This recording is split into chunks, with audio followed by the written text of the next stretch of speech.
Welcome back to my channel রানামিনের lifestyle. শুভ সকাল। তোমরা কেমন আছো জানিও। আমি তো খুব ভালো আছি, আর তোমরা কেমন আছো অবশ্যই জানিও।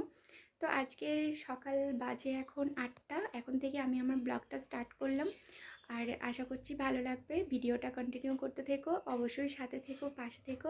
চলো দেখতে থাকো ভিডিওটা। বন্ধুরা, আজকে সকালটা দেখো, পুরো চারিদিক তো কুয়াশায় ভরা, পুরো সাদা হয়ে গেছে।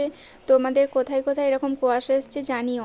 আমাদের এদিকে তো টানা মোটামুটি 3-4 দিন হলো এরকম কুয়াশা হচ্ছে। মানে সকালে উঠেই দেখছি কিছুই দেখা যাচ্ছে না, শুধু কুয়াশা, শুধু চারিদিক সাদা হয়ে আছে। তো তোমরা জানিও তোমাদের কোথায় এরকম কুয়াশা হয়েছে। চলো এবার শুরু করা যাক সকালের কাজ। এই যে মুখ ব্রাশ করছি, মুখ ধোয়া হবে, তারপর শুরু হবে কাজকর্ম। মেয়েদের যা থাকে প্রতিদিনের একই কাজ, কি আর করব বলো, কাজ তো করতেই হবে, কাজ ছাড়া তো মানুষ নেই, তাই না? আর কাজই হচ্ছে মানুষের ধর্ম, কর্মই ধর্ম যেটা বলে শুনেছি সবাই।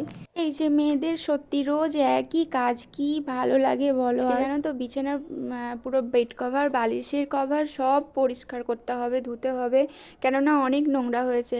আর আজকে জানো তো বৃহস্পতিবার, এমনিতেও ভালো, কারণ তোমাদের দাদাভাই বাড়িতে থাকে, বৃহস্পতিবার ওর কাজের ছুটি থাকে। তো আজকে ও থাকলে কি মেয়েটাকে একটু ধরতে পারবে, এদিকে আমি এই কাজগুলো করে নিতে পারবো।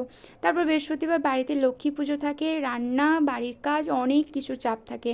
তো ওই জন্য ভাবলাম কি আজকে বেড কভারগুলো সব কাছাকাছি করে নিয়ে। এদিকে দেখো পুচকির পুরো বালিশের কভার, আর পুচকি পুচকি ছোট্ট ছোট্ট দুটো কোল বালিশ দেখেছো কি সুন্দর, এগুলোকেও ধুতে হবে।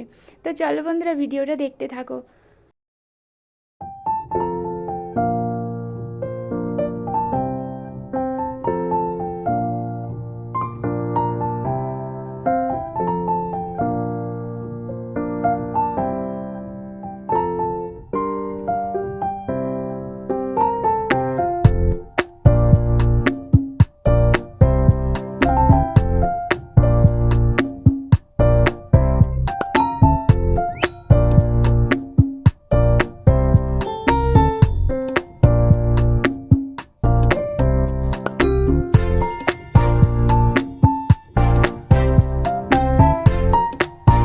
তো ওইদিকে তো আমার বিছানা বাগানো কমপ্লিট, আর এদিকে দেখো কাচার এখানে চলে এসেছি, পুরো সব নামানো হয়ে গেছে। এবার একে একে সার্ফের জলে ডোবানো হবে এগুলোকে, আর এগুলোকে কাচতে থাকবো।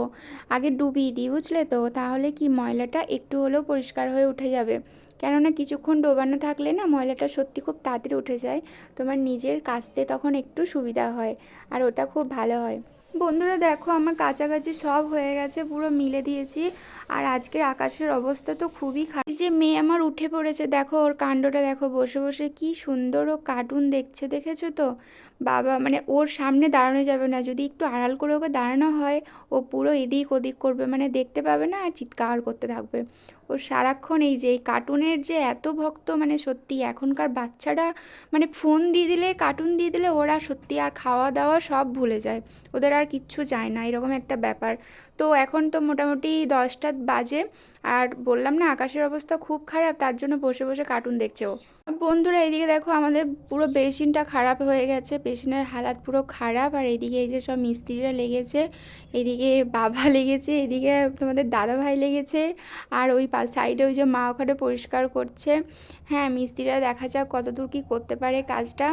তো এই পর্যন্ত দেখো, এইরকম মিস্ত্রি থাকলে সত্যি একদিকে খুব ভালো বলো, তাহলে বাইরের কোনো মিস্ত্রিকে ডাকতে হবে না, এইদিকে বাড়ির মিস্ত্রিরাই সব লেগেছে। আর এইদিকে মা লেগেছে, এখন ধোলাই করছে, পুরো বেসিন ওয়াশ করা হচ্ছে। ভিডিওটা কেমন লাগলো বন্ধুরা জানিও। এদিকে আমার মেয়ের তো একদম তেল টেল মাখা হয়ে গেছে, রোদের মধ্যে বসে আছে। আর বন্ধুরা ভিডিওটা গতকালের, মানে বৃহস্পতিবারের, আর আমি রান্নাটা আগে থেকেই করে নিয়েছি, যাই হোক সেই ভিডিওটা তোমাদেরকে দেখাতে পারিনি, সরি। আর এই যে দেখো আমার আজকে রান্না হয়ে গেছে, এদিকে সব নিরামিষ, আজকে বৃহস্পতিবারে। তো কেমন লাগলো জানিও, টাটা।